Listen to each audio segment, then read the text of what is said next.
Welcome to wishful ಅಡುಗೆ ಮನೆ. ನೋಡಿ, ಇವತ್ತು ಸಬ್ಬಕ್ಕಿಯಿಂದ ಒಂದು ಸೂಪರ್ ಆಗಿರೋ ರೆಸಿಪಿನ ಮಾಡೋಣ. ನೋಡಿ, ಸಬ್ಬಕ್ಕಿನ ಒಂದು ಬೌಲ್ ಆಗೋಷ್ಟು ಸಬ್ಬಕ್ಕಿನ ತೊಗೊಂಡಿದ್ದೀನಿ. ನೋಡಿ, ಈ ಥರ ದಪ್ಪ ಸಬ್ಬಕ್ಕಿನೇ ತೊಗೊಂಡಿದ್ದೀನಿ. ಇದನ್ನು ನಾವು ನೀರು ಹಾಕಿ ಚೆನ್ನಾಗಿ ತೊಳ್ಕೊಳ್ಳೋಣ. ನೋಡಿ, ಈ ಥರ ಕಿವುಚಿ ಒಂದು 2-3 ಸರಿ ಇದನ್ನು ವಾಶ್ ಮಾಡ್ಕೊಂಡು ಬರೋಣ. ನೋಡಿ, ವಾಶ್ ಮಾಡ್ಕೊಂಡು ಬಂದಾದಮೇಲೆ ಬಿಸಿ ಬಿಸಿ ನೀರನ್ನು ಹಾಕಿ ಸಬ್ಬಕ್ಕಿನ ನಾವು ನೆನೆಸ್ಕೊಬೇಕು. ನೋಡಿ, ನಾವೀಗ ಬಿಸಿನೀರು ಹಾಕಿದ್ದೀವಲ್ಲ, ಒಂದು 5-10 ನಿಮಿಷ ಅಷ್ಟು ಮಾತ್ರ ನಾವು ಇದನ್ನು ನೆನೆಸ್ಕೊಂಡ್ರೆ ಸಾಕಾಗುತ್ತೆ. ಜಾಸ್ತಿ ಟೈಮ್ ನೆನೆಸೋ ಹಾಗಿಲ್ಲ. ಕೆಲವೊಂದು ಸರಿ ನಾವು ಜಾಸ್ತಿ ನೆನೆಸ್ಬೇಕಾಗತ್ತೆ. ಇವಾಗ ಜಾಸ್ತಿ ನೆನೆಸೋ ಅವಶ್ಯಕತೆ ಇಲ್ಲ, ದಿಢೀರಂತ ಮಾಡ್ಕೊಬೋದು. 5-10 ನಿಮಿಷ ಇದನ್ನು ನೆನೆಯಕ್ಕೆ ಬಿಡೋಣ. ನೋಡಿ, ಇದು ಒಂದು 5 ನಿಮಿಷ ನೆಂದಿದೆ. 5 ನಿಮಿಷಕ್ಕಿಂತ ಜಾಸ್ತಿ ನೆನಿಬಾರ್ದು, ಇಲ್ಲಾಂದರೆ ಗಂಜಿ ಬಿಡುತ್ತೆ. ಇವಾಗ ಇದನ್ನು ನಾವು ಸೋಸ್ಕೊಳ್ಳೋಣ. ನೋಡಿ, ಇದೇ ಬಾಣಲಿಗೆ ಒಂದು ಸ್ವಲ್ಪ ತಣ್ಣೀರನ್ನು ಹಾಕ್ಕೊಳ್ಳೋಣ. ಯಾಕಂದರೆ ಒಂದು ಸ್ವಲ್ಪ ಗಿಂಜು ಬಿಟ್ಟಿರುತ್ತಲ್ಲ. ನೋಡಿ, ಇದ್ರೊಳಗಡೆದು ಎಲ್ಲ ನೀರನ್ನು ನಾವು ತಕ್ಕೋಬೇಕು. ಓಕೆ, ಬೇಗನೆ ನೆನೆಯುತ್ತಲ್ಲೋ ಪ್ರತಿಭಾ? ಹೌದು, ಬರೀ ಒಂದು 5 ನಿಮಿಷ ಸಾಕು, ಅದಕ್ಕಿಂತ ಜಾಸ್ತಿ ಬೇಡ. ಇವಾಗ ಇದನ್ನು ಒಂದು ಪಾತ್ರೆ ಒಳಗಡೆ ಹಾಕ್ಕೊಳ್ಳೋಣ. ಓಕೆ. ನೋಡಿ, ಇಲ್ಲಿ ಕುದಿಸಿರೋದು ಆಲೂಗಡ್ಡೆನ ನಾವು ತುರ್ಕೋಬೇಕು. ಆಲೂಗಡ್ಡೆನೂ ತುಂಬ ಸಾಫ್ಟಾಗಿ ಕುದಿಸ್ಕೋಬಾರ್ದು. ಒಂದು 2 ವಿಸಲ್ ಆಗೋಷ್ಟು ಕುದಿಸ್ಕೋಬೇಕು. ಒಳಗಡೆ ಒಂದು ಸ್ವಲ್ಪ ಗಟ್ಟಿ ಇದ್ರೂ ಪರವಾಗಿಲ್ಲ, ಬಟ್ ತುಂಬ ಸಾಫ್ಟಾಗಿ ಕುದಿಸ್ಕೋಬೇಡಿ. ಇವಾಗ ಈ ಥರ ನಾವು ಗ್ರೇಟ್ ಮಾಡೋದ್ರಿಂದ ಒಳಗಡೆ ಗಂಟೆ ಯಾವುದೇ ಥರ ಉಳ್ಕೊಳ್ಳಲ್ಲ. ನೀಟಾಗಿ ಆಗುತ್ತೆ. ಇನ್ನೂ ಯಾರು ನೀವು ನಮ್ಮದು ವಾಟ್ಸಪ್ ಗ್ರೂಪನ್ನು ಜಾಯಿನ್ ಆಗಿಲ್ಲ ಅಂದರೆ ವಿಶ್ಫುಲ್ ಅಡುಗೆ ಮನೆ ವಾಟ್ಸಪ್ ಗ್ರೂಪ್ ಲಿಂಕನ್ನು ನಾನು ಡಿಸ್ಕ್ರಿಪ್ಷನ್ ಬಾಕ್ಸಲ್ಲಿ ಕೊಟ್ಟಿದ್ದೀನಿ. ಆ ಲಿಂಕ್ ಮೇಲೆ ಕ್ಲಿಕ್ ಮಾಡಿದರೆ ಸಾಕು, ನೀವು ನಮ್ಮ ಜೊತೆ ಕನೆಕ್ಟ್ ಆಗ್ತೀರಾ. ಹಾಗೂ ಉತ್ತರ ಕರ್ನಾಟಕದ ಸ್ಪೆಷಲ್ ಮಸಾಲೆ ಖಾರ ಆಗಿರ್ಬೋದು, ಸ್ನ್ಯಾಕ್ಸ್ ಆಗಿರ್ಬೋದು, ಹಾಸನ್ ಬೆಂಗಳೂರು ಸಾಂಬಾರ್ ಪೌಡ್ರ್ ಆಗಿರ್ಬೋದು, ಹೋಮ್ ಮೇಡ್ 100% ಪ್ಯೂರ್ ಆರ್ಗ್ಯಾನಿಕ್, ನಿಮಗೆ ಸ್ನ್ಯಾಕ್ಸ್ ಐಟಮ್ ಆಗಿರ್ಬೋದು, ಮಸಾಲಗಳಾಗಿರ್ಬೋದು, ಅಥವಾ ನಿಮ್ಮ ಬೇಕಾಗಿರೋಂಥ ಯಾವುದಾದ್ರೂ ಐಟಮ್ಸನ್ನು ಆಗಿರ್ಬೋದು, ಆ ಗ್ರೂಪದ ಲಿಂಕನ್ನು ಕೂಡ ಉತ್ತರ ಕರ್ನಾಟಕದ ರಾಣಿ ಅಂತ ಹೇಳಿಬಿಟ್ಟು ವಾಟ್ಸಪ್ ಗ್ರೂಪ್ ಇದೆ. ಆ ಗ್ರೂಪದ ಲಿಂಕನ್ನು ಕೂಡ ನಾನು ಡಿಸ್ಕ್ರಿಪ್ಷನ್ ಬಾಕ್ಸಲ್ಲಿ ಕೊಟ್ಟಿರ್ತೀನಿ. ಆ ಗ್ರೂಪಿಗೂ ನೀವು ಜಾಯಿನ್ ಆಗಿಬಿಟ್ಟು ಅಲ್ಲೆಲ್ಲನೂ ನಿಮಗೆ ಡೀಟೇಲ್ಸನ್ನು ತಿಳ್ಕೊಬೋದು. ನೋಡಿ, ಇವಾಗ ಆಲೂಗಡ್ಡೆ ಚೆನ್ನಾಗಿ ತುರಿದಾಗಿದೆ ಅಲ್ಲ? ಹೌದು, ಗಂಟಿಲ್ಲ ಪ್ರತಿಭಾ ಒಂದು. ಹೌದು. ಇವಾಗ ನೆಕ್ಸ್ಟ್ ಇದಕ್ಕೆ ನಾವೇನು ನೆನೆಸಿಟ್ಟಿದ್ದೀವಿ ಅಲ್ಲ, ನೀರು ಸೋಸ್ಕೊಂಡು ಸಬ್ಬಕ್ಕಿ, ಅದನ್ನು ಹಾಕೊಳ್ಳೋಣ. ಓಕೆ. ಸಬ್ಬಕ್ಕಿ ಮತ್ತು ಆಲೂಗಡ್ಡೆದು ಕ್ವಾಂಟಿಟಿನ ಹೆಚ್ಚು ಕಡಿಮೆ ಮಾಡ್ಕೋಬೋದು. ಇಲ್ಲ ನಮ್ಮ ಹತ್ರ ಟೈಮ್ ಇಲ್ಲ, ನೆನೆಸೋಕ್ಕಾಗಲ್ಲ ಅಂದ್ರೂ ಸ್ವಚ್ಛ ನೀರಲ್ಲಿ ಕ್ಲೀನ್ ನೀರಲ್ಲಿ ಒಂದು 3-4 ಸರ್ತಿ ತೊಳೆದ್ಬಿಟ್ಟು ಇಮಿಡಿಯೇಟಾಗಿ ಕೂಡ ಇಲ್ಲಿ ನಾವು ಸಬ್ಬಕ್ಕಿನ ಯೂಸ್ ಮಾಡ್ಕೋಬೋದು.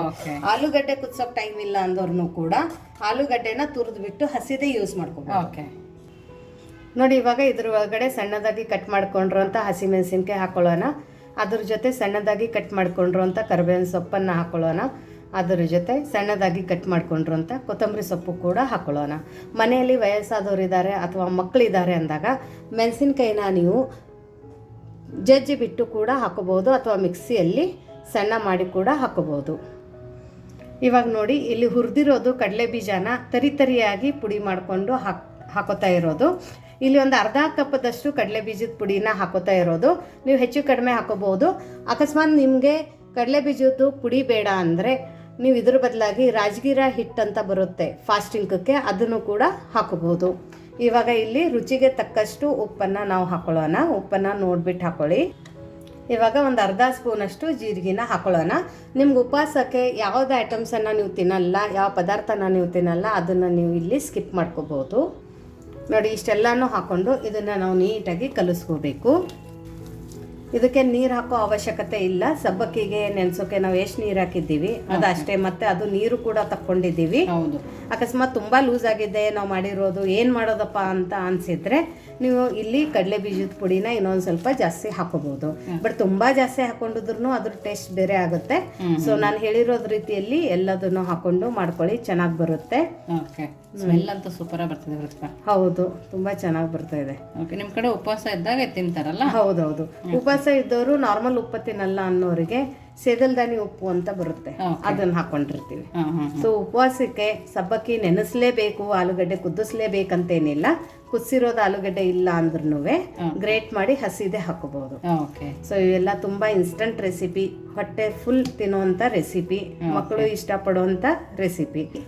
ನೋಡಿ ನೀಟಾಗಿ ಈ ಥರ ಕಲಿಸ್ಕೊಂಡಾದ ನಂತರ ಇದ್ರದ್ದು ಚಿಕ್ಕ ಚಿಕ್ಕದಾಗಿ ಉಂಡೆನ ಮಾಡ್ಕೋಬೇಕು. ನೋಡಿ ಈ ಥರ ಉಂಡೆ ಇರಬೇಕು. ಇವಾಗ ಕೈಯಲ್ಲಿ ಕಟ್ಲೆಟ್ ಶೇಪಲ್ಲಿ ಮಾಡ್ಕೊಳ್ಳೋಣ. ಓಕೆ. ಹಾಂ, ತುಂಬ ತಿಳು ಇರಬಾರ್ದು, ತುಂಬ ದಪ್ಪನೂ ಇರಬಾರ್ದು. ಇಟ್ಟು ಸಾಕಾಗತ್ತಲ್ಲ? ಇಟ್ಟು ಸಾಕಾಗತ್ತೆ. ಇವಾಗ ಇದನ್ನು ಮಾಡ್ಕೊಂಡಿರೋದನ್ನ ನಾವು ಇವಾಗ ಈ ಥರ ಇಡ್ಲಿ ಪಾತ್ರೆಯಲ್ಲಿ ನಾವು ಇಟ್ಕೊತ ಹೋಗ್ಬೇಕು. ಸೊ ಇಡ್ಲಿ ಪಾತ್ರೆ ಸೈಜನ್ನು ನೋಡಿಬಿಟ್ಟು ಮಾಡ್ಕೋಬೋದು, ಅಥವಾ ಇದೇ ಸೈಜ್ ಇರಬೇಕು ಅಂತಲೂ ಏನಿಲ್ಲ. ನೀವು ಬೇಕಂದರೆ ಸ್ಕ್ವೇರಲ್ಲಿನೂ ಕೂಡ ಮಾಡಿಕೊಂಡು ಇಟ್ಕೋಬೋದು. ಸೊ ನೋಡಿ, ಝಟ್ ಪಟ್ ಅಂತ ಆಗೋವಂಥ ರೆಸಿಪಿ. ಇವಾಗ ಈ ಥರ ಇಡ್ಲಿ ಪಾತ್ರೆಯಲ್ಲಿ ನಾವು ಇಟ್ಕೊಂಡಾಗಿದೆ ಅಲ್ಲ, ಇದನ್ನು ನಾವು ಇವಾಗ ತೊಗೊಂಡ್ಬಿಟ್ಟು ನೋಡಿ, ಇಲ್ಲಿ ಇಡ್ಲಿ ಪಾತ್ರೆಯಲ್ಲಿ ನೀರು ಕುದಿಯೋಕೆ ಇಟ್ಕೊಂಡಿರೋದು. ನಾವು ಕಲಸೋ ತನಕ ನೀರು ಕೂಡ ಕೆಳಗಡೆ ಕುದಿ ಬಂದಿದೆ. ನೀವು ಇಡ್ಲಿ ಮಾಡಬೇಕಾದ್ರೆ ಇಡ್ಲಿ ಪಾತ್ರೆಯಲ್ಲಿ ಎಷ್ಟು ನೀರು ಹಾಕ್ತೀರಾ ಅಷ್ಟೇ ನೀರನ್ನು ಹಾಕೋಬೇಕು. ಇವಾಗ ಇದೇನು ನಾವು ಕಟ್ಲೆಟ್ ಮಾಡ್ಕೊಂಡಿದ್ದೀವಲ್ಲ ಸಬ್ಬಕ್ಕಿದು, ಅದನ್ನು ಕೂಡ ಈ ಥರ ಪ್ಲೇಸ್ ಮಾಡಬೇಕು. ನೋಡಿ, ಎಲ್ಲದೂ ಇದೇ ಥರ ಮಾಡ್ಕೊಂಡಿರೋದು. ಇವಾಗ ಮೇಲ್ಗಡೆ ಲಿಡ್ಡನ್ನು ಮುಚ್ಚಿಬಿಟ್ಟು ಮೀಡಿಯಮ್ ಫ್ಲೇಮಲ್ಲಿ ಒಂದು 10 ನಿಮಿಷ ಇದನ್ನು ಸ್ಟೀಮ್ ಮಾಡ್ಕೊಂಡು ಬರೋಣ. ನೋಡಿ, 10 ನಿಮಿಷ ಆಗಿದೆ. ಚೆನ್ನಾಗಿದ್ದು ಸ್ಟೀಮು ಕೂಡ ಆಗಿದೆ. ಇವಾಗ ಇದನ್ನು ತಣ್ಣಗಾಗೋಕೆ ಬಿಡೋಣ. ಸ್ಟೋವ್ನ ಆಫ್ ಮಾಡ್ಕೊಂಡಿರೋದು. ತಣ್ಣಗಾದ್ಮೇಲೆ ಏನು ಮಾಡೋದು ಅಂತ ನೋಡೋಣ ಬನ್ನಿ. ನೋಡಿ, ಎಣ್ಣೆ ಚೆನ್ನಾಗಿ ಬಿಸಿ ಆದಮೇಲೆ ನಮ್ಮ ಕಟ್ಲೆಟನ್ನು ಸ್ಟೀಮ್ ಮಾಡ್ಕೊಂಡಿರೋದನ್ನ ಬಿಟ್ಕೊಳ್ಳೋಣ. ಪ್ಯಾನಲ್ಲಿ ಎಷ್ಟು ಹೋಗುತ್ತೆ ಅಷ್ಟೇ ಬಿಡಿ, ಒಂದೇ ಸರ್ತಿಗೆ ಜಾಸ್ತಿ ಬಿಡೋಕೆ ಹೋಗಬೇಡಿ. ಆಮೇಲೆ ಎಣ್ಣೆಯಲ್ಲಿ ಹಾಕಿದ ತಕ್ಷಣ ನಾವು ಇಮಿಡಿಯೇಟಾಗಿ ಸ್ಪೂನನ್ನು ಆಡಿಸ್ಬಾರ್ದು. ಇದೇ ಥರ ಬಿಟ್ಬಿಡೋಣ. ಫ್ಲೇಮನ್ನು ಇವಾಗ ಮೀಡಿಯಮ್ ಫ್ಲೇಮಲ್ಲಿ ಇಟ್ಕೊಳ್ಳೋಣ. ನೋಡಿ, ಮೀಡಿಯಮ್ ಟು ಹೈ ಫ್ಲೇಮಲ್ಲಿ ಈ ಥರ ಕೆಂಪು ಬಣ್ಣ ಬರೋ ತನಕ ನಾವು ಕರ್ಕೋಬೇಕು. ಎಷ್ಟು ಚೆನ್ನಾಗಿದು ಕಲರ್ ಬಂದಿದೆ ಇಲ್ಲಿ ನೋಡ್ಬೋದು. ಮತ್ತು ಇದನ್ನು ನಾವು ಇನ್ಸ್ಟೆಂಟಾಗಿ ಮಾಡಿದ್ದೀವಿ ಅಂತಲೂ ಕೂಡ ಯಾರೂ ಅನ್ನೋದಿಲ್ಲ, ಅಷ್ಟು ಪರ್ಫೆಕ್ಟಾಗಿ ಬಂದಿದೆ. ನೋಡಿ, ಸಖತ್ತಾಗಿ ಬಂದಿದೆ ಇದು. ತುಂಬ ಚೆನ್ನಾಗಿ ಕಾಣಿಸ್ತದೆ. ಹೌದು, ಇದು ಎಷ್ಟು ಗರಿ ಗರಿಯಾಗಿ ಬಂದಿದೆ ಅಂತ ನಿಮಗೆ ತೋರಿಸ್ತೀನಿ ಬನ್ನಿ. ನೋಡಿ, ಬಿಸಿ ಬಿಸಿ ಇನ್ಸ್ಟಂಟ್ ಇಡ್ಲಿ ಪಾತ್ರೆಯಲ್ಲಿ ಮಾಡ್ಕೊಳ್ಳೋವಂಥ ಸಬ್ಬಕ್ಕಿ ವಡೆ ಇಲ್ಲಿ ನೋಡ್ಬೋದು. ಎಷ್ಟು ಚೆನ್ನಾಗಿ ಕಾಣಿಸ್ತಾ ಇದೆ, ಎಷ್ಟು ಕ್ರಿಸ್ಪಿಯಾಗಿದೆ ಅಂತಲೂ ನಿಮಗೆ ತೋರಿಸ್ತೀನಿ. ನೋಡಿ ಪ್ರತಿಭಾ, ಎಷ್ಟು ಚೆನ್ನಾಗಿ ಕಾಣಿಸ್ತಾ ಇದೆ. ಹೌದು ಆಶಾ. ಆಮೇಲೆ ಎಷ್ಟು ಕ್ರಿಸ್ಪಿಯಾಗಿದೆ ನೋಡಿ. ನೋಡಿ, ಒಳಗಡೆನೂ ಕೂಡ ಎಷ್ಟು ಕರೆಕ್ಟಾಗಿ ಬೇಯ್ದಿದೆ. ಇಲ್ಲಿ ನೋಡಿ, ಪರ್ಫೆಕ್ಟಾಗಿ ಆಗಿದೆ. ಇವಾಗ ಬರೀ ಸಬ್ಬಕ್ಕಿ ವಡೆ ತಿಂದರೆ ಮಜಾ ಬರಲ್ಲ, ಅದರ ಜೊತೆ ಬಿಸಿ ಬಿಸಿ ಕಾಫಿ. ಓಕೆ. ಹಾಂ, ನೋಡಿ, ಫಿಲ್ಟರ್ ಕಾಫಿ ಇದೆ. ತುಂಬ ಚೆನ್ನಾಗಿ ಟೇಸ್ಟ್ ಕೊಡುತ್ತೆ. ನೀವು ಬೇಕಂದರೆ ಟೀ ಕೂಡ ಇದ್ರ ಜೊತೆ ಕುಡಿಬೋದು. ಬೇಕಂದರೆ ಫಾಸ್ಟಿಂಗಕ್ಕೆ ಕೆಲವೊಬ್ಬರು ಮನೆಯಲ್ಲಿನೇ ಫಾಸ್ಟಿಂಗ್ ಕೆಚಪ್ ಅಂತ ಮಾಡ್ಕೋತಾರೆ, ಅಥವಾ ಮೊಸರು, ಒಗ್ಗರಣೆ ಮೊಸರು ಅಂತ ಮಾಡ್ಕೋತಾರೆ. ಅದ್ರ ಜೊತೆನೂ ತಿನ್ಕೋಬೋದು.